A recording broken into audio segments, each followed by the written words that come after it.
Welcome everyone to the Comic Review. My name is Eric, and today we're going to be looking at the case of Too Many Supermen.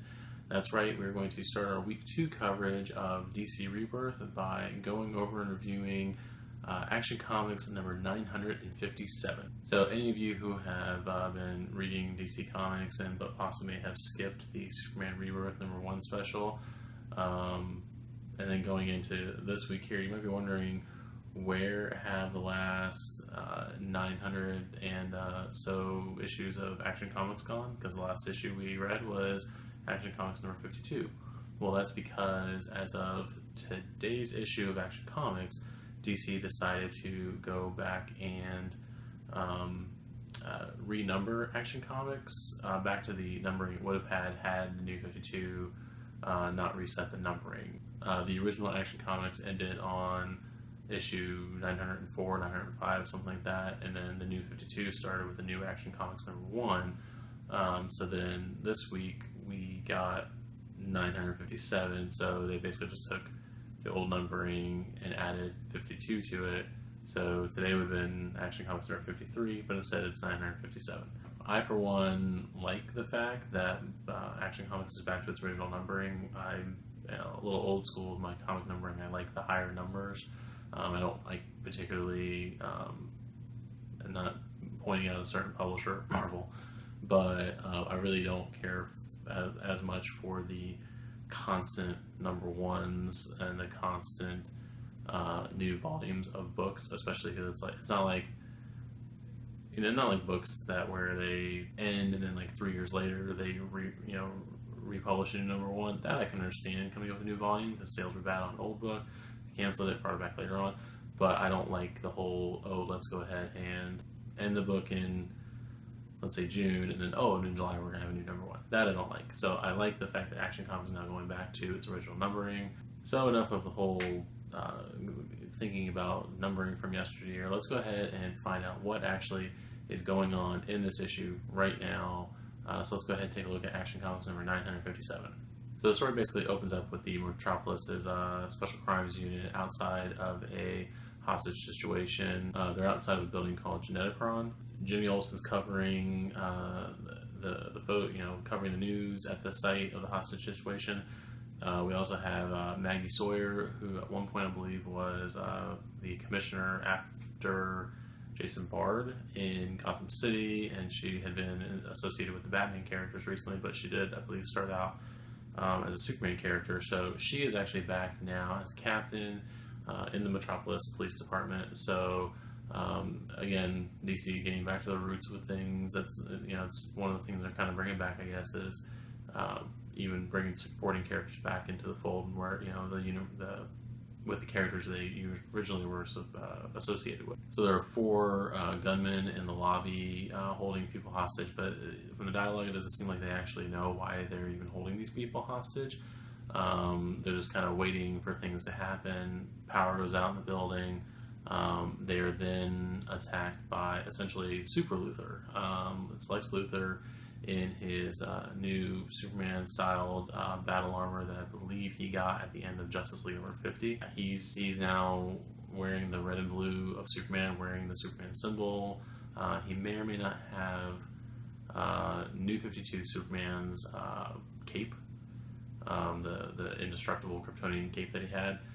He may or may not be wearing that. So he shows up, stops a terrorist attack. Then the scene quickly goes over to the Whites, and by the Whites I mean Clark and Lois White and their son Jonathan, who, as everyone knows, if you've been keeping up with the reviews on the channel, is the pre-New 52, so the pre-Flashpoint Superman, Clark Kent, Lois Lane, and their son Jonathan that they had during the Convergence event. So they're moving into their new house upstate because no one knows what state Metropolis is actually in, and they're moving in. Jonathan is trying to figure out why they're just not moving in within 5 minutes, and the parents give him a lecture about not doing things the easy way, having to hide their powers from like the neighbors and everything. But they have a TV on in the living room while they're moving in, and they see essentially the press conference Luthor's holding in front of all the citizens of Metropolis basically claiming that he is now Superman. He is the Superman of Metropolis now, in a way to, quote, honor the New 52 Superman who died back in the Final Days of Superman storyline. Clark White, Superman, goes and shaves off the super beard that he had in his Lois and Clark series that ended recently, and he puts on his regular Superman outfit, which is still just it's not the black outfit that he had been wearing. It's a modified version of his old costume. He puts it on, basically explained to Lois, we both know what Luthor can become in this world and what he was in our world, even though in this world he hasn't really done anything essentially wrong. Although the only problem I have with that dialogue is that at the beginning of the New 52, after all the stuff that Luthor had done in the Morrison run, he was in prison. So he had done something wrong. But pre-Flashpoint Superman decides he's going to go and confront Luthor, who is still in Metropolis, pontificating his desire to be the new Superman, to honor the old Superman, or the New 52 Superman, to carry on his legacy. Captain Sawyer realized that the gunmen were just decoys. They realized that there was a vault on another floor of the building that the hostage situation was taking place in, and that vault was now empty. So they got away with something. You don't know what it is yet. You do also find out during this scene that Mr. Oz, who had been showing up in Jeff Johns' run on Superman, and showed up during DC Universe Rebirth, and I don't think he showed up at all in Superman Rebirth. He wasn't in that at all. He's kind of watching things on his various monitors. He's watching Captain Sawyer, he's watching Superman fly in, he's watching Lois and Jonathan as well. So he's kind of got his eye on everything. So we don't really spend much time on that in this issue. It's just kind of a quick panel showing that he's there. So back in Metropolis, Luthor basically says, I am Superman now. I'm going to be, Superman for this city. Clark finally shows up, or actually Superman finally shows up. We'll get to that in a minute. Superman shows up and basically says, I am Superman. I cannot let you fool these people in the way you're trying to fool them. And he basically tells Luthor that he's not going to fall for any of his crap. He realizes that Luthor is a bad guy. He's probably got some scheme going on with this. Luthor has always, in any reality, had an obsession with Superman, and now that New 52 Superman's gone, everyone thinks he's dead.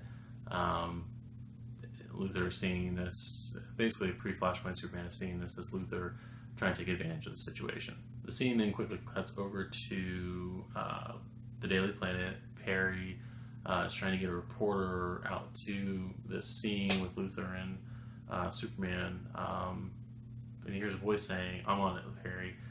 And he kind of recognizes the voice, but says, that can't be who I'm thinking of. So we get to that a little bit in a few minutes. Back over to Superman and Luthor. Superman gives Luthor one last chance to take off the shield and return the cape. Luthor refuses. Superman then goes to grab the shield and tear it off of him, but it actually electrocutes Superman. Superman then punches Luthor, and they start getting into a big fisticuffs fight, which I will say, even though Luthor is very arrogant during this scene, he's not backing down, neither is Pre-Flashpoint Superman, but they make a point in the book during this little fight to point out that Superman says that Luthor started the fight and everything, but if you actually it's actually more or less that Luthor was goading him on, but Superman technically started the fight, but that's neither here nor there. So the fight breaks out. Jimmy's on the ground taking pictures, and lo and behold, during the fight, Clark Kent shows up. So we now have, and this has been talked about in reports and everything, but we now have Clark Kent on the ground, reporter, seemingly no powers. But then over here we have Pre-Flashpoint Superman with powers fighting, and we kind of got a taste of something going on in the DC Rebirth special where Mr. Oz told Pre-Flashpoint Superman that things weren't what they seem. So we already have now two different Supermen, and what I'm wondering with this is if this is kind of a whole long game of showing, okay, we have them both as two separate people. Right now we see them as two separate people. we have Clark Kent, we have Superman. From imagery of covers and whatnot, it's apparent that the Clark Kent, something's going to happen to this Clark Kent. So I'm wondering if this is kind of how DC tries to out they're creating. They're trying to reverse the Truth storyline, where Lois revealed that Clark Kent and Superman were the same. I'm wondering if this whole storyline in Action Comics at the beginning is just how they're going to reestablish the Clark Kent secret identity by showing that they are two separate people. Clark Kent's possibly going to die in some way, but not fully visibly seen by the general population, thus allowing Superman to reclaim the Clark Kent identity. The fight gets interrupted. During this fight scene, there are scenes of the other gunman who stole what looks like a coffin from the building from the beginning of this of the issue. The coffin starts trembling. They're on like this sky car kind of thing. It's like flying car flying through Metropolis. The coffin or the container and everything starts to shake. It destroys the flying car that's being transported on, and something comes out of it which kind of stops the Luthor Superman fight, and it's revealed that inside the coffin was Doomsday. Now, we have seen Doomsday in the New 52 universe before. There was a whole Doom storyline in throughout the Superman titles where Superman defeated Doomsday, but there was like this Doomsday virus thing going on, and Superman became Doomsday. So this Doomsday we have back, though, it's not necessarily the New 52 Doomsday that we've seen so far. It looks very much like the green masked costume and everything with the red goggles that Doomsday had at the beginning of the original Death of Superman storyline, which, again, writer of this book, Dan Jurgens, he wrote that storyline. So it's interesting to see the parallels in this with that. So that's where we're left at the end of this book. Doomsday has now shown up. Superman is very surprised about the fact that Doomsday is there, and that's basically where the issue leaves off. This storyline is going to pick up in Action Comics number 958, which will be out in 2 weeks from now. So today as I'm recording this, and when new comics come out, is June 8th. So that would put this book coming out on June 22nd. However, for anybody keeping up with the Superman books, we do have another Superman book coming out on June 15th, which is going to be Superman number 1. I believe that one is actually written by Peter Tomasi, so be on the lookout for that. We're not doing triangle numbering right here with these Superman stories. The storyline in Action Comics is going to stay in Action Comics. The storyline in Superman is going to be solely in the Superman book. Overall, I like this issue. The only problem I have with the story is the kind of heated engagement that was kind of brought on by the Pre-Flashpoint Superman. There's, in any situation like that, I guess there are other ways to handle it.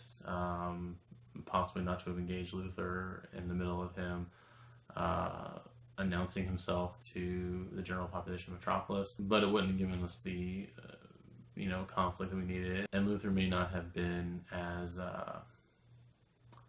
arrogant if he didn't have an audience at the time. So, but I do see Pre-Flashpoint's Superman's view of having to engage him while the public eye is there, so that way the public can see that there is an actual Superman ready to defend Metropolis. And let me know what you guys think of this issue. Did you enjoy it? Are you liking the new direction for Superman? Especially since we have technically a new Superman in the mix. Let me know in the comments. And let me know in the comments any of the other Week 2 books that you picked up, and which ones you enjoyed. And I'd like to thank you guys for tuning into the video. Please like this video, subscribe to the channel.